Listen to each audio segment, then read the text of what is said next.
Okay, in this problem, we're still using the same math that we used in the last problem. The only difference is that the factors are a little harder to recognize, and that's because you don't normally think of factors by the definition, you just think of factors by how they look. So factor, which I have the definition here, means things that are being multiplied. That's all it means. So for example, if you have 8, 4 times 2, 4 and 2 are factors. If you have 2x plus 6, x plus 3 and 2 are factors. If you have something that looks like this, both of these things are being multiplied by each other, so that makes them factors. So it just means things being multiplied.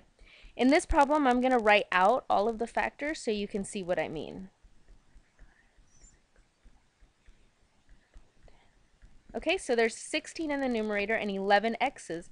So it's 11 factors are the x's, if you want to think about it like that. And the 16 is also a factor. In the bottom, we have a negative 8 and then 2 x's. So just like in the last problem, I'm going to cancel out the factors that are the same in the top and the bottom.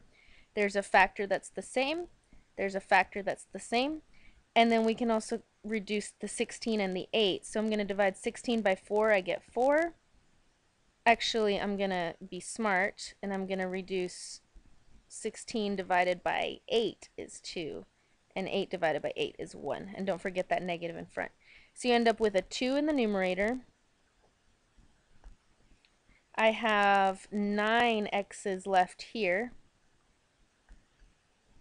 And then in the bottom, I have just a negative 1. So your answer ends up being negative 2x to the ninth.